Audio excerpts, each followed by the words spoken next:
welcome to my third video in the series about energy and ecosystems, and today we're going to be looking at different types of fertilisers. And so fertilisers can come in two forms. They can either be natural or artificial.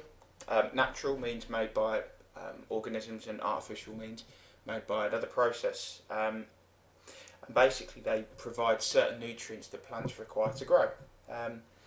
And we use them to maximise the yield. And essentially yield is the amount of product produced, and so therefore it would increase the amount of profit a farmer could make. And so the two types, artificial and natural, and the types of things that they contain would be ions of potassium, calcium and magnesium, and without them we wouldn't get the high yield that we would normally get, that you find in that supplies to supermarkets. That means that farmers can actually turn a profit. So in natural fertilisers, here are some examples. You have human manure, animal manure and compost.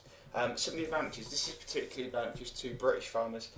They have a good supply of natural fertilisers available, so some human waste is recycled. Also, farmers may recycle the waste from their animals and be able to spread that on their crops.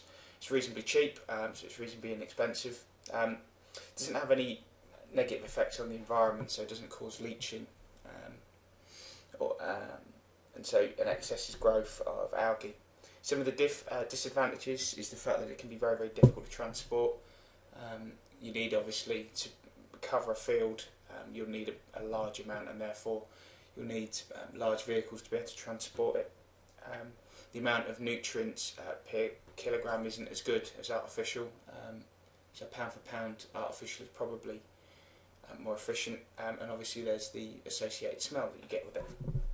So artificial fertilisers, easy to transport. They can be condensed down into small volumes, and so it's easy to move and transport. It's simple to use and store. You can keep it in effectively plastic bottles and it will keep for a long period of time, and they provide more nutrients per kilo than natural fertilisers.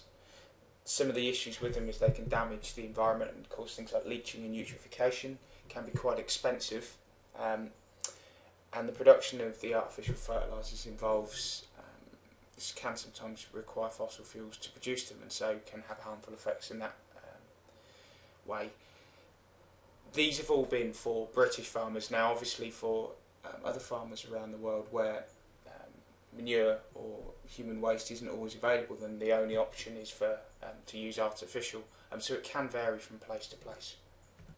And so what farmers are aiming to do is to improve their net productivity. So by applying things like fertilisers, they want to increase the amount of yield that they can produce, and so this leads us to this equation, and it's the net productivity equals the gross productivity minus the rate of respiration.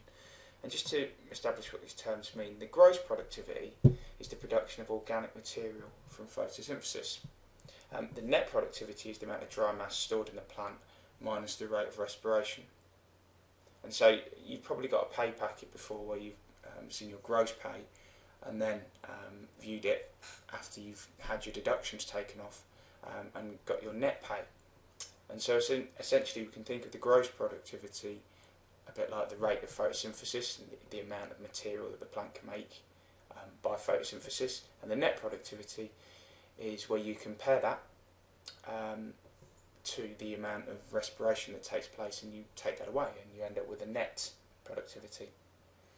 And essentially most farming activities are designed to increase the net productivity and to reduce the losses. If you join me on my next video where we'll be looking at pesticides.